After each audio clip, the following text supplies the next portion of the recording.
Halo, selamat pagi. Assalamualaikum warahmatullahi wabarakatuh. Sambung lagi ya di part ketiga, saya ngobrol-ngobrol lagi dan semoga apa yang saya sampaikan ini bermanfaat buat kalian. Di part ketiga ini saya mau menyampaikan. Jadi kalau saya mengategorikan PT itu menjadi dua kelas ya teman-teman. Yang pertama PT kelas 1 dan PT kelas 2. Ciri-ciri biasanya PT-PT yang datang ke Jawa, PT-PT kelas 1 itu adalah PT-PT besar. Kemudian mereka itu sudah berstandarisasi atau bersertifikasi ISPO, RSPO-nya itu udah lengkap biasanya. Kemudian fasilitas mes-mesnya itu dia udah bagus seperti itu. Dan HRD yang datang di perekrutan itu biasanya melakukan seleksi yang ketat. Biasanya ada sesi interview, kemudian wawancara ya itu. Kemudian nanti mereka itu biasanya mengutamakan yang berpengalaman. Jadi PT-PT yang seperti ini biasanya non pengalaman nggak diterima seperti itu. PT-PT kelas 1 itu seperti itu. Bahkan ada beberapa PT yang harus dilampirkan dengan surat kesehatan seperti itu dengan komplit. Salah satu PT kemarin kita berangkatkan itu bahkan lengkap itu tes kesehatan jantung, paru-paru dan lain sebagainya, darah gitu. Jadi buat teman-teman yang non pengalaman masuk ke PT-PT kelas 1 ini memang agak sulit gitu loh. Tuh. Cuman jangan berkecil hati juga ya teman-teman, kenapa kok nggak bisa masuk di PT yang kelas 1 seperti ini. PT kelas 1 ini mungkin secara fasilitas itu enak, kemudian secara kondisi di lapangan juga di lahan itu juga enak, biasa seperti itu. Karena apa?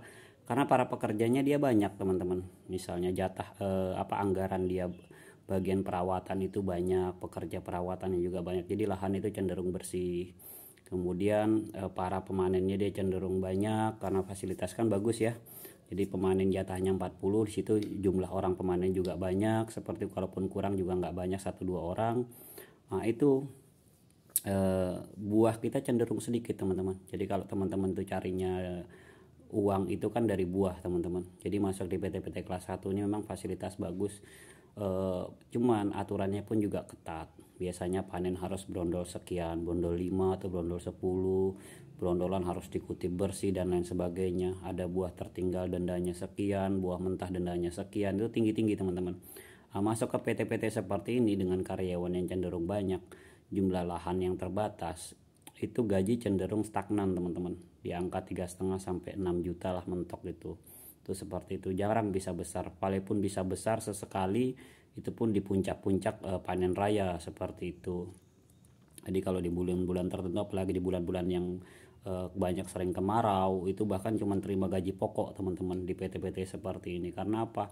Jumlah karyawan yang banyak, kemudian kondisi buah yang kurang, akhirnya apa nge-track seperti itu. Kadang-kadang kita kerja cuma sampai jam 10 pagi, jam 9, jam 11 seperti udah pulang karena kondisi buah sudah habis seperti itu.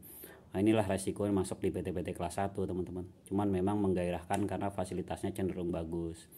Nah, berbeda dengan PT-PT kelas 2. Ciri khasnya biasanya PT-PT kelas 2 ini dia non pengalaman pun dia terima teman-teman. Jadi nggak terlalu banyak kriteria yang aneh-aneh kayak gitu.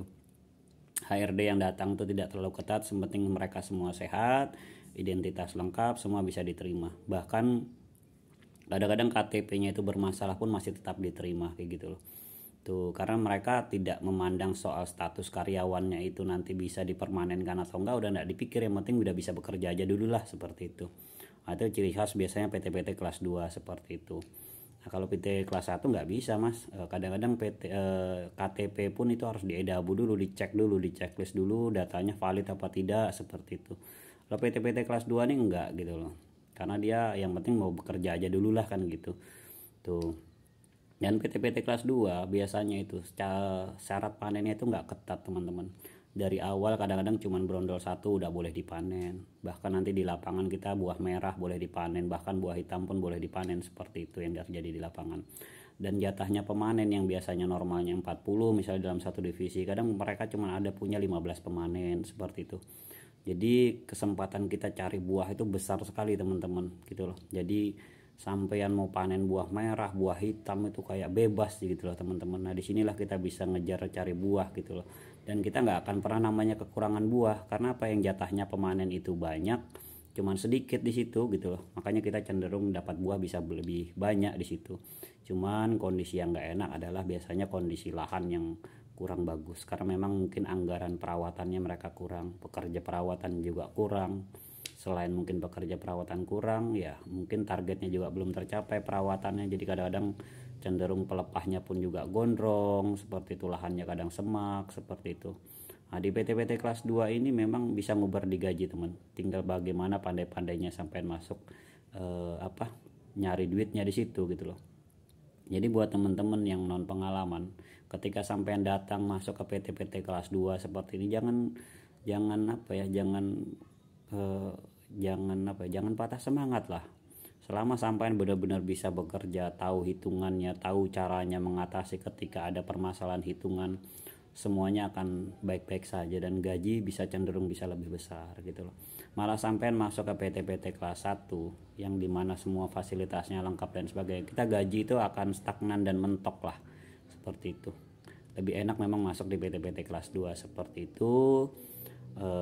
Cuman harus banyak-banyak proses, banyak belajar teman-teman, banyak-banyak belajar, banyak-banyak komunikasi dan lihat situasi. Jadi ketika nanti ada hitungan nggak cocok atau apa, sampean paham harus bagaimana gitu. Jadi nanti ketika sampean mau bekerja di kelapa sawit, seperti yang saya sampaikan, pilihan PT sekarang nggak banyak teman-teman, cenderung banyak PT-PT kelas 2. Sampean mau bekerja di sana, banyak hal yang harus dipelajari. Mungkin nanti ketika sampean ketemu saya bisa ngobrol-ngobrol, sharing-sharing, sehingga paling nggak sampean punya bekal lah sedikit banyak itu, menghadapi situasi seperti ini bagaimana cara mengatasinya seperti itu. Mungkin itu aja yang bisa saya sampaikan, kurang lebihnya terima kasih. Wassalamualaikum warahmatullahi wabarakatuh.